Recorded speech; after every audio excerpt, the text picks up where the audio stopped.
আপনি কি বিএ ও এম এর জন্য অনলাইনে বেস্ট কোচিং নিতে চান? বাংলা অনার্সে ভালো রেজাল্ট করতে চান?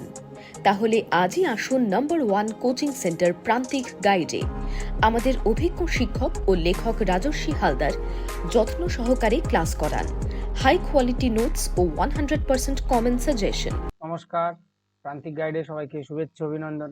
প্রান্তিক গাইডের পক্ষ থেকে আজকের নিবেদন বৈষ্ণব পদাবলী। বৈষ্ণব পদাবলীর অন্যতম একটা পর্যায় গৌরচন্দ্রিকা। মহাপ্রভু গৌরাঙ্গের ভাবলীলা জীবনকে আশ্রয় করে যে পদ রচিত সেগুলোই মূলত গৌরচন্দ্রিকা।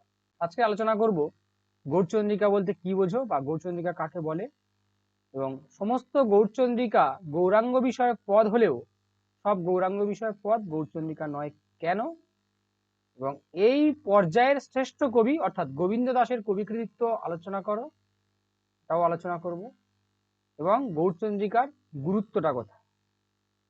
অবশ্যই তোমরা সঙ্গে থাকবে, প্রথম থেকে শেষ পর্যন্ত ভিডিওটা খুব ভালো করে দেখবে। নোটসটা আমি দিয়ে দিচ্ছি, নোটসটা খাতায় লিখে নেবে। নোটসটা অবশ্যই তোমরা সংগ্রহ করবে, খুব ভালো একটা নোটস দিয়ে দিচ্ছি, সংগ্রহ করবে। আর যারা অনলাইন ক্লাস করতে ইচ্ছুক অনলাইন ক্লাসের জন্য যোগাযোগ করবে, অনলাইন ক্লাস পেয়ে যাবে। ডেসক্রিপশন বক্সে ফোন নাম্বার দেওয়া থাকবে, অবশ্যই যোগাযোগ করবে। প্রান্তিক গাইডের সঙ্গে থাকো, সমস্ত হেল্প পেয়ে যাবে।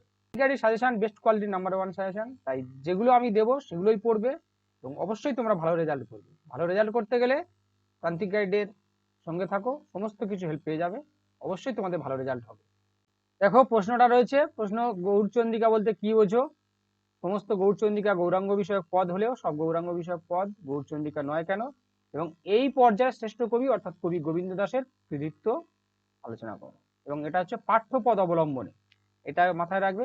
যা কিছু নোটস লিখবে সবসময় সিলেবাসের মধ্যে রয়েছে, তোমাদের যে ক্লাসে পড়ছো সেই সিলেবাসের মধ্যে রয়েছে তেমন পদ অবলম্বনে তোমাদের ব্যাখ্যা করতে হবে। নোটসটা দিয়ে দিচ্ছি, তোমরা সঙ্গে থাকো এবং অবশ্যই খাতায় লিখে নাও। দেখো, মধ্যযুগের বাংলা সাহিত্যের শ্রেষ্ঠ সম্পদ বৈষ্ণব পদাবলী সাহিত্য। চৈতন্যদেবের আবির্ভাবের পরেই বৈষ্ণব পদাবলী সাহিত্য উন্নতির চরম শিখরে পৌঁছেছিল। যদিও মহাপ্রভু চৈতন্যদেব নিজে শিক্ষাষ্টক ছাড়া আর কিছুই রচনা করেননি, তবুও তিনি ছিলেন এ সাফল্যের প্রধান কাণ্ডারী। বৈষ্ণব পদাবলী সাহিত্যের ধারা পর্যালোচনা করলে দেখা যায় চৈতন্য পূর্ববর্তী দুজন পদকর্তার ভক্ত তাত্ত্বিকদের রসাস্বাদনের সামগ্রী হয়ে ওঠে। চৈতন্যদেব তাদের পদাবলীর রস আস্বাদন করতে সেই তাত্ত্বিকরা চরিত্রগুলোকে নানা পর্যায়ে বিভক্ত করে। আর চৈতন্য উত্তর যুগের ষড় গোস্বামীর অন্যতম গোস্বামী রূপ গোস্বামী উজ্জ্বল নীলমণি গ্রন্থ অবলম্বনে একটি লীলা পর্যায়কে নিয়ে বৈষ্ণব পদ রচনা করেন। চৈতন্যদেবের আবির্ভাবের পর চৈতন্যদেবকে নিয়ে যেমন জীবনী সাহিত্য বা চরিত্র সাহিত্য রচিত হতে থাকে, তেমনি চৈতন্যদেবকে অবলম্বন করে গোস্বামী বিষয়ক পদ রচনার একটি ধারা তৈরি হয়। এই গোস্বামী বিষয়ক পদকে দুটি ভাগে ভাগ করা যায়, এক গৌরাঙ্গ বিষয়ক পদ আর দুই হচ্ছে গৌরচন্দ্রিকা। এখন গৌরচন্দ্রিকা কাকে বলে সেটা আলোচনা করব। গৌরচন্দ্রিকা শব্দের অর্থ উপক্রমণিকা বা ভূমিকা অথবা আরম্ভ, কিন্তু বৈষ্ণব পদাবলীর ক্ষেত্রে শব্দটির অন্যভাবে তাৎপর্য গ্রহণ করা হয়। চন্দ্রিকা শব্দের অর্থ জ্যোৎস্না কিরণ ধরলে এর একটি অর্থ পাওয়া যায় চন্দ্রের কিরণ যেমন অন্ধকার পৃথিবী আলোকিত করে, তেমনি চৈতন্য মহাপ্রভুর বন্দনা গীতিও রাধাকৃষ্ণের লীলা প্রসঙ্গে আলোকপাত করে। এছাড়াও এই সঙ্গীতে শ্রোতা ও গায়কের মালিন্য ও তিরোহিত হয়। তাই বৈষ্ণব পদাবলীর মূল পালা কীর্তন পূর্বে ভূমিকা হিসাবে যে গৌরাঙ্গ বিষয়ক পদ গাওয়া হয় এবং যার মাধ্যমে মূল পালা কীর্তনের বিষয় সম্পর্কে আভাস পাওয়া যায়, তাকেই গৌরচন্দ্রিকা বলে। রাধাকৃষ্ণের প্রেম লীলার সঙ্গে সাযুজ্য রেখে বৈষ্ণব পদকর্তাদের দ্বারা রচিত গৌরাঙ্গ বিষয়ক যে পদ তাকেই বলা হয় গৌরচন্দ্রিকা। 16 শতাব্দীর শেষ দিকে নরোত্তম ঠাকুর খেতুরিতে যে কৃষ্ণ মহোৎসবের আয়োজন করেছিলেন তারই ফলশ্রুতি গৌরচন্দ্রিকা। এই গৌরচন্দ্রিকার ক্ষেত্রটি স্বতন্ত্র, কেবলমাত্র পালা সর্বস্ব কীর্তনের ক্ষেত্রেই এর বিশেষ অধিকার। বিভিন্ন পদকর্তা রচিত সমরসের পদাবলী ক্রমানুসারে সাজিয়ে কীর্তনীয়ারা বিভিন্ন রাগে ও লয়ে যে গান পরিবেশন করেন তাকেই বলা হয় পালা কীর্তন। শ্রীরূপ গোস্বামী কীর্তনের সংজ্ঞায় বলেছেন, নামলীলা স্তনদীনাং উচ্চ ভাষা তু কীর্তনম, অর্থাৎ উচ্চ স্বরে ভগবানের নামলীলা ও গুণাদির প্রকাশই হলো কীর্তন। পালা কীর্তন সম্পর্কে একটি নির্দেশ হলো এই যে গৌরচন্দ্রিকা দ্বারা শুরু করতে হবে এবং মর্ম শ্রোতা মাত্রই তা শুনে বুঝতে পারেন পালা কীর্তনের বিষয়বস্তু কি, অর্থাৎ যে পদ পালা কীর্তনের বিষয়বস্তুর উপর আলোকপাত করে গীত হয় তাকেই বলা হয় গৌরচন্দ্রিকা। তাহলে এবার যাবো পরবর্তী প্রশ্ন। পরবর্তী প্রশ্নটা হচ্ছে যে গৌরচন্দ্রিকা মাত্রই গৌরাঙ্গ বিষয়ক পদ, কিন্তু গৌরাঙ্গ বিষয়ক পদ মাত্রই গৌরচন্দ্রিকা নয় কেন সে সম্পর্কে। গৌরচন্দ্রিকা মাত্রই গৌরাঙ্গ বিষয়ক পদ, কিন্তু গৌরাঙ্গ বিষয়ক পদ মাত্রই গৌরচন্দ্রিকা নয়। গৌরচন্দ্র কথার অর্থ হলো গৌরাঙ্গ রূপ চন্দ্র, আর গৌরচন্দ্রিকা অর্থে গৌরাঙ্গ রূপ চন্দ্রের কিরণ। গৌরচন্দ্রিকাকে সাধারণত আমরা ভূমিকা অর্থেও গ্রহণ করে থাকি। বৈষ্ণব কবিগণ প্রেমলীলাকে পূর্বরাগ, অনুরাগ, অভিসার, মিলন, ভাব সম্মিলন, মাথুর প্রভৃতি নানা স্তরে বিভক্ত করে থাকেন। অর্থাৎ কীর্তন আরম্ভের পূর্বে সমরসের গৌরলীলার যে পদ গাওয়া হয়ে থাকে তাই হলো গৌরচন্দ্রিকা। কিন্তু গৌরাঙ্গ বিষয়ক পদ মাত্রই গৌরচন্দ্রিকা হবে না। গৌরাঙ্গ বিষয়ক বেশিরভাগ পদই মহাপ্রভুর ভাব মহিমা জ্ঞাপন। সেই সব পদলীলা কীর্তনের মূল রস বা মূল পর্যায়কে চিহ্নিত করতে সক্ষম হয় না, তাই ওই সব পদকে শুধুমাত্র গৌরাঙ্গ বন্দনামূলক পদ বলা যেতে পারে, এবং একটিতে শুধুমাত্র নদিয়া কেন্দ্রিক ভাব, অন্যটিতে বৃন্দাবন কেন্দ্রিক ভাব লক্ষণীয়। এবারে যাব পরবর্তী প্রশ্ন, শ্রেষ্ঠ কবি বা শ্রেষ্ঠ পদকর্তা অর্থাৎ গোবিন্দ দাসের কবি কৃতিত্ব।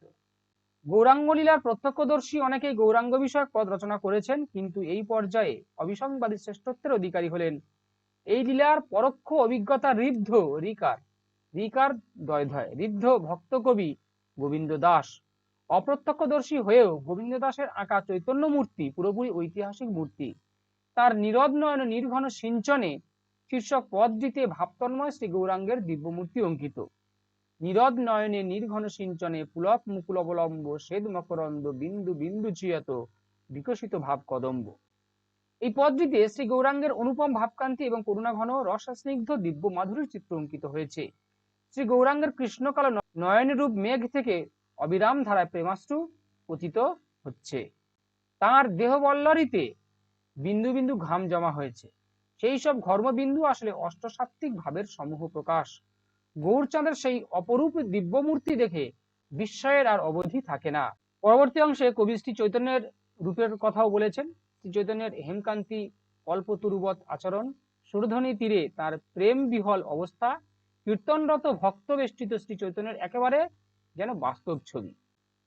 কবি শ্রী গৌরাঙ্গকে এখানে করুণার সাগর রূপে চিত্রিত করেছেন। তার কৃপা প্রার্থী কাউকে প্রেম ভক্তি রস আস্বাদনের সুযোগ থেকে তিনি বঞ্চিত করেন না।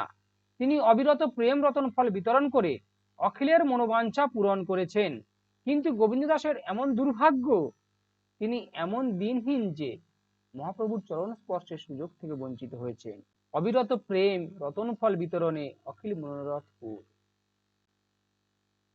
তাকর চরণে দিনহীন বঞ্চিত গোবিন্দ দাস রহদূর। গোবিন্দ দাস নিঃসংশয়ে বাংলাদেশের একজন শ্রেষ্ঠ কবি, আধুনিক কাল ধরলেও। কাব্যশিল্পের সর্বাঙ্গীন সামঞ্জস্য না হোক যা নিতান্তই দুর্লভ, এক বিশেষ দিক হতে তার উৎকর্ষ শ্রেষ্ঠত্বের প্রান্তসীমা স্পর্শ করেছে, তা হলো তার রূপ শিল্প। তাই তার মতো সচেতন শিল্পী বিরল।